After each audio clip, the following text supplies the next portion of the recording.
I'm a 30-year-old woman, and Thanksgiving in my family has always been, let's just say, a production. Every year, it's the same. We gather at my parents' house, stuffed into a too-small dining room, and we go through the motions. Smiles are forced, old grudges get rehashed, and the atmosphere teeters on the edge of a blowout from the moment I walk through the door. But this year, I decided it was going to be different. I'd been working on myself, setting boundaries, and trying to let go of the feeling that I had to fix everything for everyone. Thanksgiving, though, felt like my last test. My family didn't exactly make things easy, and I had a feeling this year wouldn't be any exception. Still, I walked in, hoping for peace, armed with my best intentions. The moment I stepped inside, I could feel the tension. It was barely noon, and already, everyone seemed on edge. My mom was in the kitchen, barking orders as she pulled a turkey out of the oven. The smell of burned stuffing hit me like a wall, and the noise of clanging dishes and clinking glasses was intense. Mom gave me a quick hug, then whispered in that way only moms can, "Please, just try to get along with everyone today. It's Thanksgiving. It would be nice if you could. Fall in line, for once." Her words didn't surprise me. She'd always tried to keep up appearances, no matter what was boiling under the surface. As soon as I walked into the living room, Aunt Linda cornered me. She does this every year, and every year I brace myself. She started in immediately, asking me if I was still at that same job. Apparently, it's still hard for her to understand why I'd waste my education on a career that doesn't match her idea of success.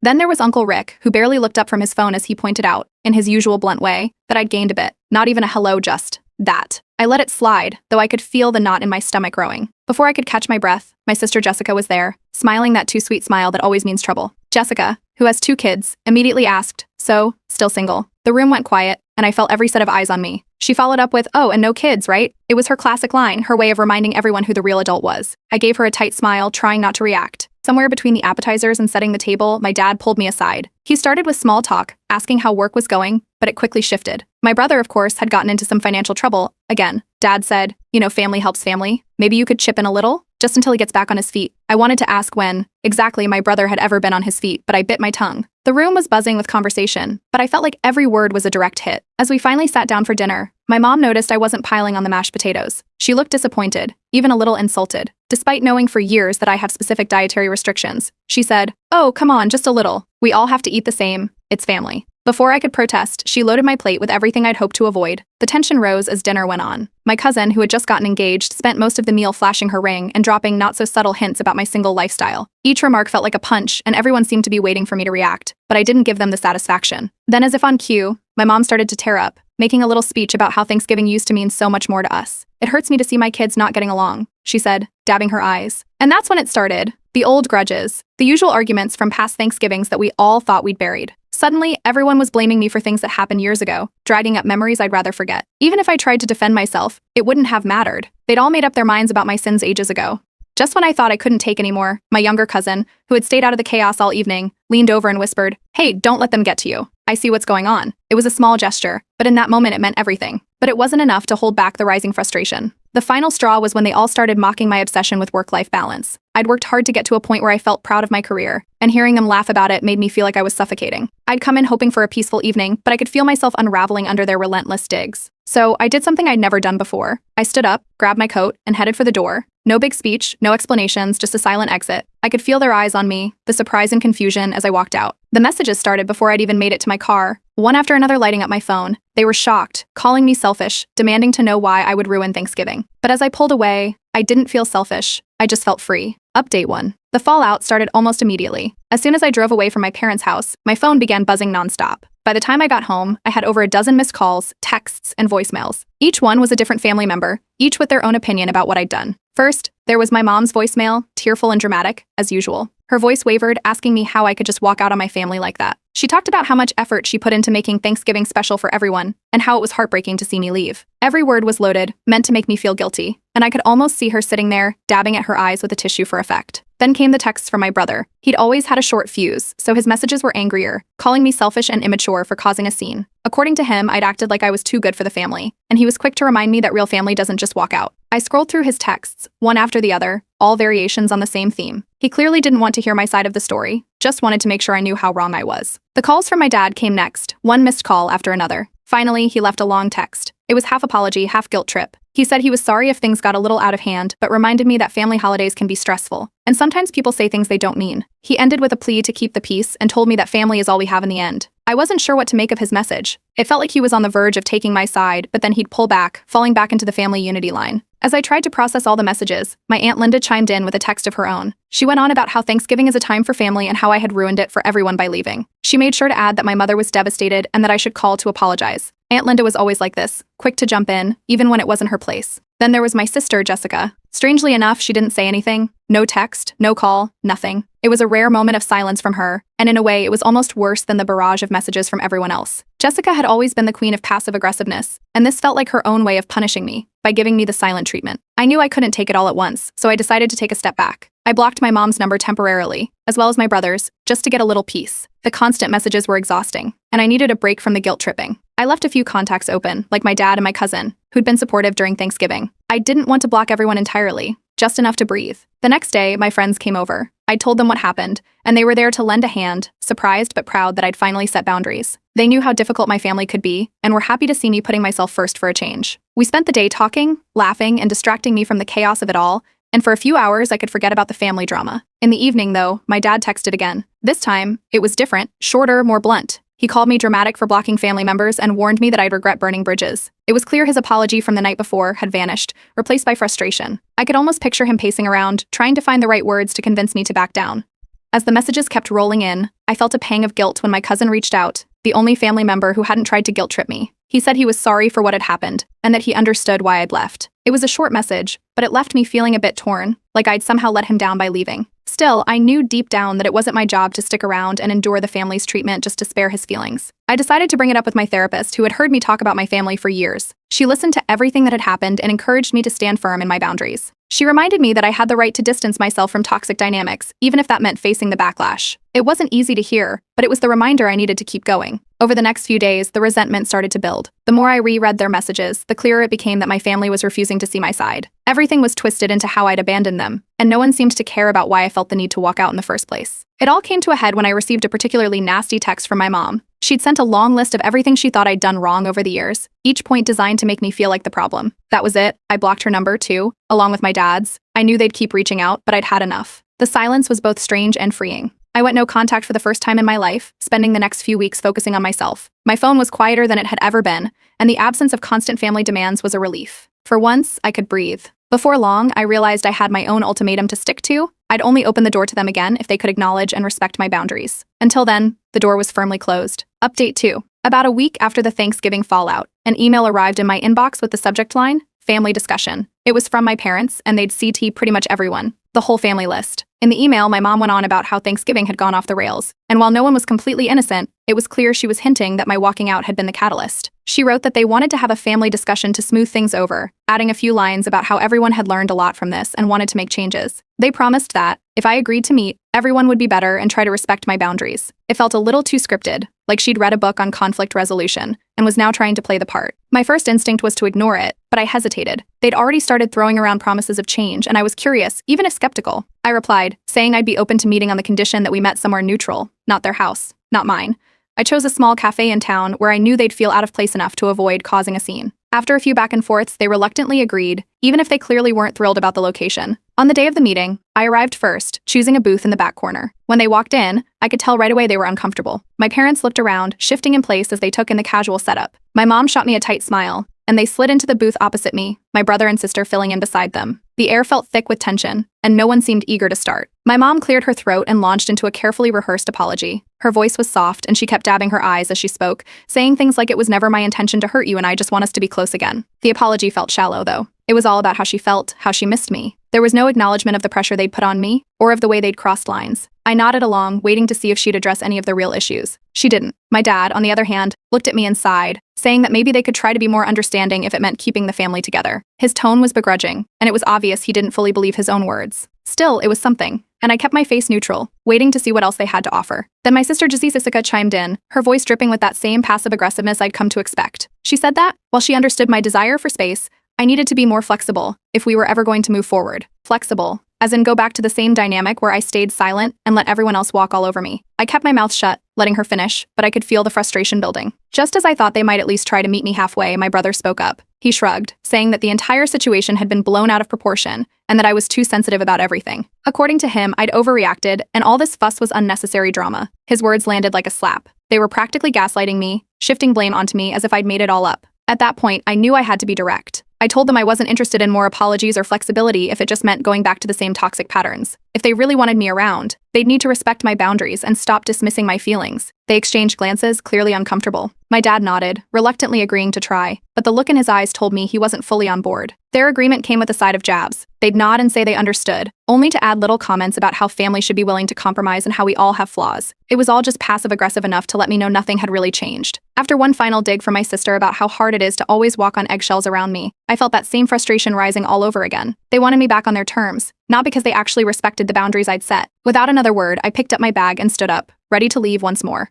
As I walked out, I could hear my mom's voice rising behind me, pleading, but I didn't turn back. I'd given them their chance, and it was clear they weren't willing to truly change. After that meeting, I expanded my block list, adding my siblings and only leaving my younger cousin unblocked. He was the only one who'd reached out without piling on any guilt or criticism, and I appreciated his quiet support. The rest, though, they were done. A few days later, I talked with my therapist, telling her everything that had happened during the meeting. She listened and nodded, reassuring me that it was okay to protect myself from toxic relationships, even if those relationships were with family. I knew then that this wasn't just a phase. I was done letting them manipulate and control me. Predictably, my phone started buzzing again, this time with even angrier messages. My mom, my dad, and even my aunt were now furious, accusing me of abandoning the family. They piled on guilt and accusations, but this time I felt stronger, more certain. I didn't need their approval, and I wasn't going back. Finally, for the first time, I felt like I was standing up for myself without hesitation. And that, more than anything, felt like freedom. Update 3. Not long after I left the family discussion, I started hearing whispers about rumors spreading within the family. My phone buzzed with messages from friends, asking what had happened. They'd heard stories about my disrespect and how I'd supposedly abandoned my family during the holiday. It was clear my family had taken things up a notch, rallying extended relatives and anyone else who would listen, painting me as the villain. One friend messaged me, genuinely confused. She'd known me for years and couldn't believe the things she was hearing. My mom and sister had apparently called some mutual acquaintances, telling them I'd disrespected the family by refusing to participate in family traditions, and that I'd humiliated my parents by leaving during Thanksgiving. My sister was especially vocal, making vague posts on social media about betrayal, selfish family members, and how some people just don't understand loyalty. It was almost comical how quickly they turned on me, but I knew their game. They wanted me to feel isolated, hoping that if enough people started questioning my actions, I'd cave and come running back. It didn't take long before I saw one of Jessica's posts. She'd posted a selfie with my mom, both looking heartbroken, and the caption read, "Some people never learn to value family until it's too late." The comments were full of sympathies from family friends and distant relatives,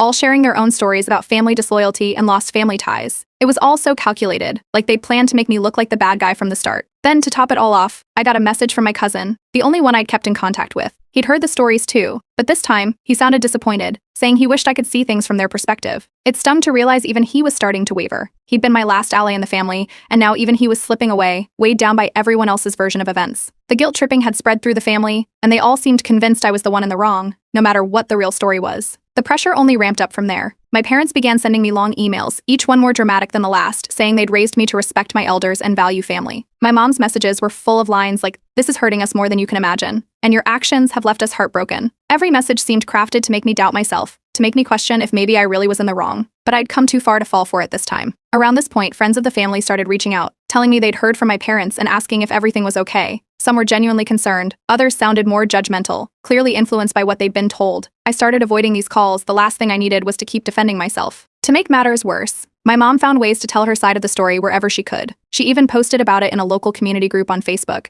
in one of those vague posts that didn't mention me directly but was clearly about me. She shared how heartbreaking it was to be abandoned by family, with comments full of supportive messages about praying for her, and how some kids just don't appreciate what they have. The post spread, with people who didn't even know us commenting and offering advice, all based on her one-sided version of events. I thought about responding, about posting my own version of the story or setting the record straight publicly, but I knew that would only lead to more drama, and the last thing I wanted was a public back and forth with my family. I stayed silent, hoping that the lack of reaction would eventually force them to stop. Instead, their efforts only intensified, like they were determined to keep me in the wrong until I gave in. In the end, all the drama showed me who my real friends were. Some people I thought I could trust backed away, clearly influenced by the family narrative. Others stayed by my side, offering support and refusing to buy into the rumors. My friend group got smaller but stronger, and I found comfort in knowing who I could really count on. Therapy became a lifeline, helping me unravel the decades of manipulation and guilt tripping I'd grown up with. I'd spent my whole life being the family fixer, the one who kept the peace, no matter how much it cost me. My therapist helped me see why breaking away had felt so hard, why I'd stayed in the cycle for so long. For the first time, I started to understand that none of this was my fault, that setting boundaries didn't make me the selfish one. But despite everything, my family didn't let up. They wanted an apology, and they wanted it publicly. I kept getting messages from my mom, demanding that I clear the air and apologize for disrespecting the family.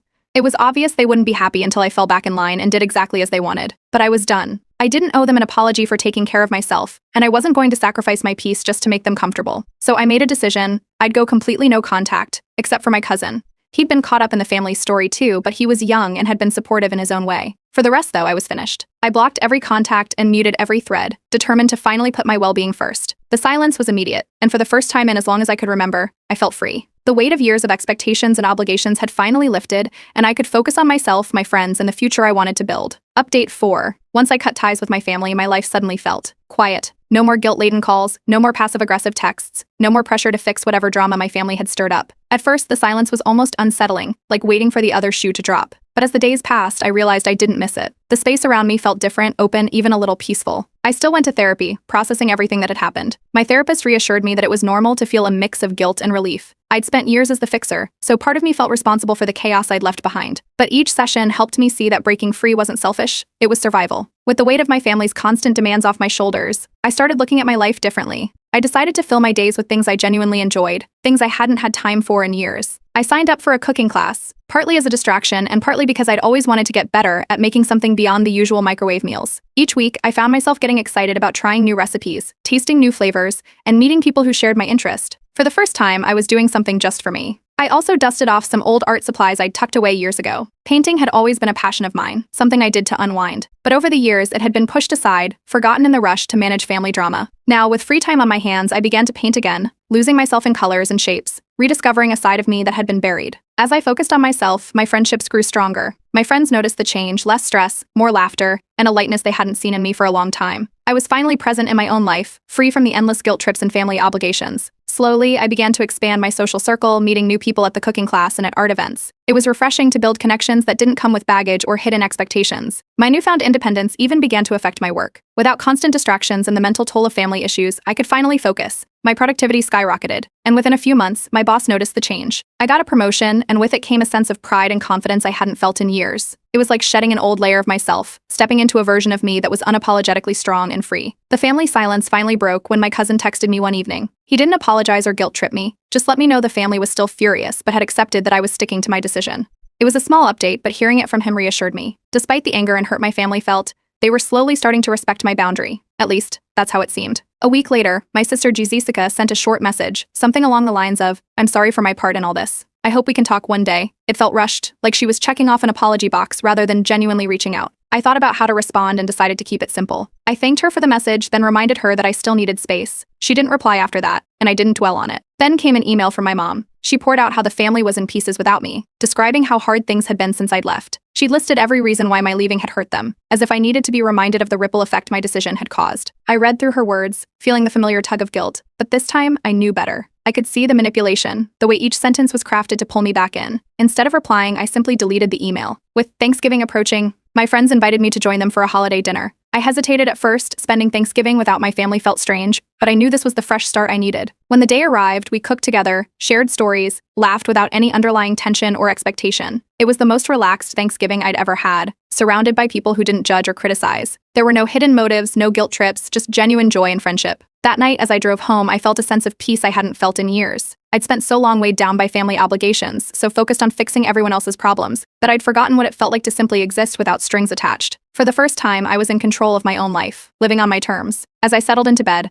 I thought back to the journey that had led me here. It hadn't been easy, and part of me knew there'd be moments when the guilt might creep back in. But now I understood that standing up for myself didn't make me a villain, no matter how much my family might try to convince me otherwise. The decision I'd made had changed everything, and for the first time in a long time, I was truly grateful. This was my life, and finally, it was mine to live. Update 5. Months passed in peace, and I'd all but put the family drama out of my mind when a letter arrived in my mailbox. It was handwritten, and the envelope was marked urgent. The address was from my parents, and it was strange to see their handwriting after so much time. I held the letter for a while, unsure if I even wanted to open it. My life had settled into a comfortable routine without their drama, and I wasn't eager to invite it back in. But the letter sat there on my counter, a quiet reminder that unfinished business still lingered. During my next therapy session, I brought it up, asking my therapist for advice. She suggested I read it, if only to see if they'd truly taken any responsibility or shown any willingness to change. The first few lines were from my mom, her handwriting shaky. She started by apologizing for everything that had happened over the past year. This wasn't like the texts or emails she'd sent before, full of guilt trips and subtle jabs. Instead, she acknowledged the manipulation, saying she hadn't realized how her actions had affected me over the years. She wrote that, looking back, she could see the patterns now and understood why I'd felt the need to walk away.